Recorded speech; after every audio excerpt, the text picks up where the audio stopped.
ذرا تصور کریں، کیا تاریخ میں واقعی کوئی ایسا حکمران گزرا ہے جس کا رعب اور جلال اس قدر ہو کہ جیسا کہ تاریخی روایات بتاتی ہیں، شیطان بھی ان کا سامنا کرنے کے بجائے اپنا راستہ بدل لیتا تھا؟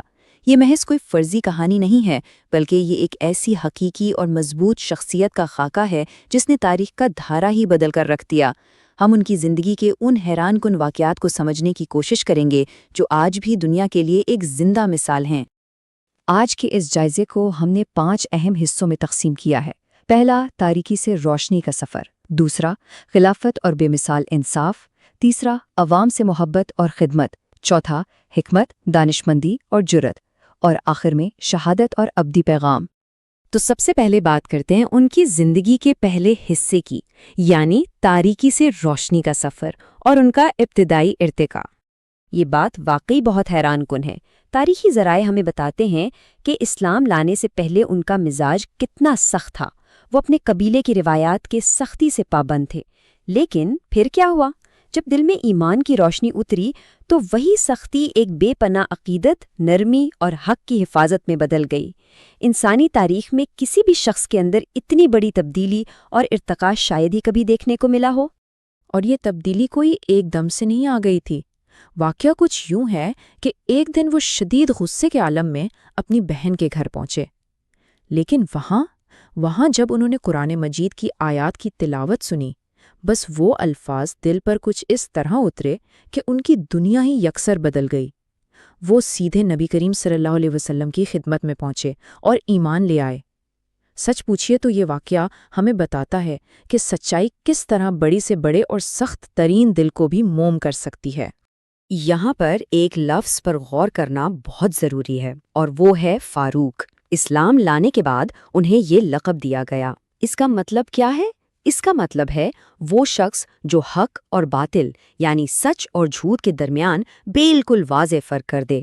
ان کی پوری زندگی اور ان کا طرز حکمرانی اسی ایک اصول کے گرد گھومتا ہے کہ جو سچ ہے اور جو انصاف ہے، بس اسی پر ڈٹے رہنا ہے، چاہے حالات کتنے ہی کٹھن کیوں نہ ہوں۔ اب ہم اپنے دوسرے حصے کی طرف بڑھتے ہیں۔ یہ ان کی خلافت اور بے مثال انصاف کا دور ہے، جہاں سے ہمیں قیادت کے سنہرے اصول ملتے ہیں۔ جب حضرت ابو بکر رضی اللہ عنہ کے بعد انہوں نے قیادت کی ذمہ داری سنبھالی تو ذرا سوچئے، ایک اتنی بڑی اور عظیم الشان سلطنت کا حکمران، لیکن اس کا انصاف دربار تک محدود نہیں تھا۔ وہ راتوں کو خود گلیوں کا گشت کرتے تھے۔ وہ خود دیکھتے تھے کہ عام لوگ، غریب اور مسافر کس حال میں ہیں۔ ان کے تاریخی فیصلے، جن میں کبھی کسی امیر یا غریب کا فرق نہیں کیا گیا، آج بھی غیر جانبدار انصاف کی سب سے بہترین مثالیں مانی جاتی ہیں۔ اب آتے ہیں تیسرے حصے کی طرف۔ ایک طرف اتنا سخت انصاف تو دوسری طرف عوام سے بے پناہ محبت اور خدمت۔ یہ ایک حکمران کی ہمدردی کا انوکھا انداز تھا۔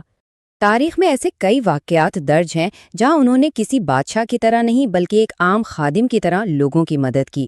بھوکوں کو کھانا پہنچانا، ضرورت مندوں کے لیے اپنے ہی کندھوں پر اناج کی بوریاں اٹھانا۔ ان کے دل میں اپنی رعایا کا اتنا درد تھا کہ یہ بات آج بھی رونگٹے کھڑے کر دیتی ہے کہ تاریخی روایات کے مطابق وہ اکثر یہ سوچ کر کانپ اٹھتے تھے کہ اگر دریائے فرات کے کنارے ایک کتا بھی بھوکا مر گیا تو روز قیامت ان سے جواب طلبی ہوگی۔ حکمرانی کا ایسا غیر معمولی معیار واقعی انسان کو حیرت میں ڈال دیتا ہے۔ چوتھے حصے میں ہم بات کریں گے ان کی حکمت، دانائی اور اس جرأت کی جس نے انہیں ایک غیر متزلزل لیڈر بنایا۔ ان کے اس اقتباس پر ذرا غور کریں۔ تاریخی کتابیں ان کے ایسے بے شمار اقوال سے بھری پڑی ہیں جو ان کی کمال کی بصیرت اور خدا خوفی کا منہ بولتا ثبوت ہیں۔ اور یاد رہے، یہ صرف الفاظ نہیں تھے بلکہ ان کی فیصلہ سازی کا نچوڑ تھے۔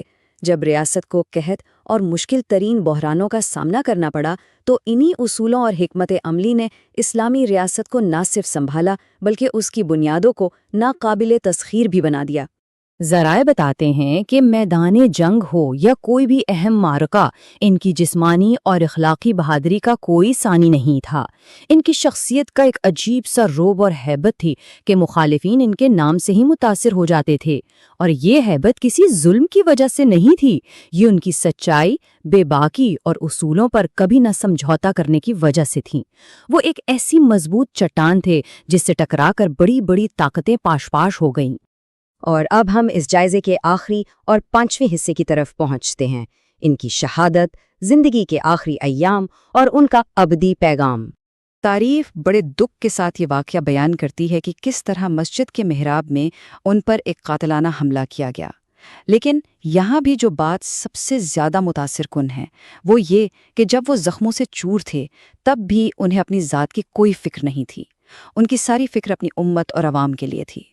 انہوں نے اپنے بالکل آخری وقت میں بھی ریاست کے نظام کو چلانے اور خلافت کے تسلسل کے لیے انتہائی اہم ہدایات چھوڑی تاکہ ان کے بعد بھی ریاست کا نظام بخوبی چلتا رہے اور کسی کا حق نہ مارا جائے۔ تو اس پوری تاریخی سیرت سے حاصل ہونے والے بنیادی اسباق کیا ہیں؟